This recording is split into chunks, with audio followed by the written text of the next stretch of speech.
And you know this Khadija, when the Sha'b of Abu Talib, you know when they were in the valley of Abu Talib, they were all poor. They were in the valley of Abu Talib, they were all poor. Khadija would eat grass so that Rasulullah would eat good food. And she wouldn't sleep so that Rasulullah was safe.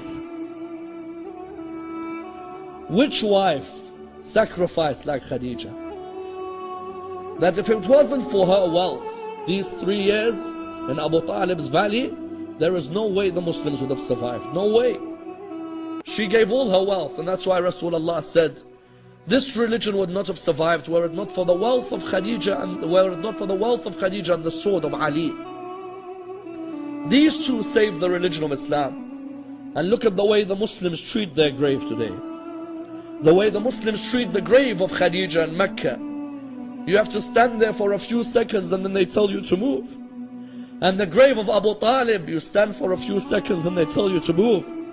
And Rasulullah, when these two died, he said, this is the year of grief for me. I've lost my backbones, Abu Talib and Khadija.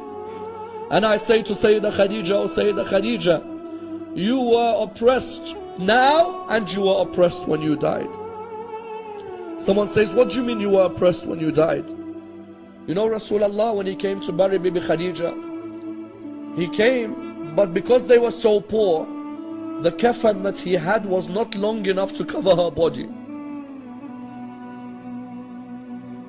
The kefan was not long enough. Those of you who've had to bury your mothers or your fathers, didn't you have a kefan long enough to cover the body? Isn't it an honor from Allah?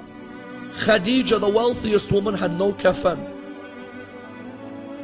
He would try to cover the body, there's no kefan. It is sad to see a human die without a kefan, isn't it? No human deserves to die without a kafan on their body. Rasulullah looked up towards the heavens. He said, Ya Allah, I am your prophet. And this is Khadija. I have no kafan long enough. I beg you, Ya Allah, answer my dua. The narrations say at this moment, Jibreel came to Rasulullah with 5 kafans. All of you know where I am heading. All of you take your hearts to where I am heading. He came with 5 kafans. Rasulullah looked at him, he said to him, Jibreel, tell me who is the first kafan for? He said to him, Ya Rasulullah, the first kafan. Ya Rasulullah, the first kafan is for your wife Khadija. He said to him, Jibreel, tell me who the second kafan is for. He said to him, Ya Rasulullah, the second kafan is for you, so that when you die there is a kafan to cover your body. He said to him, Jibreel, tell me who is the third kafan for. He said to him, Ya Rasulullah, the third kafan is for Fatima al-Zahra. That when she dies there is a kafan to cover her body. He said to him, Jibreel, tell me who is the fourth kafan for.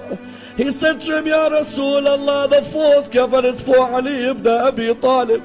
That when he dies, there is a kafan to cover his body. He said to him, Ya Rasulullah, he looked at him and said, Ya Jibreel, tell me who is the fifth kafan for. He said to him, Ya Rasulullah, the fifth kafan is for your grandson Hassan. That when he dies, there is a kafan to cover his body. He looked at him and he said to him, Jibreel, tell me where is the kafan for Abdullah.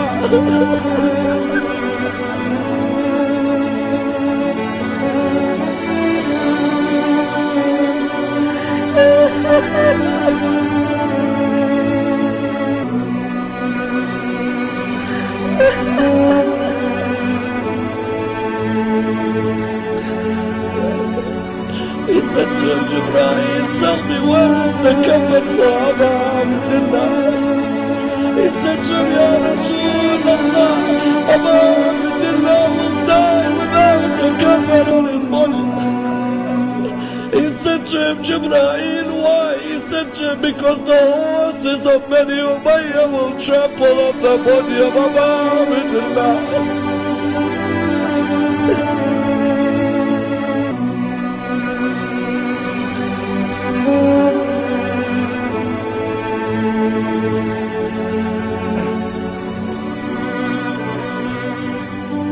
lillahi wa inna ilayhi raji'un.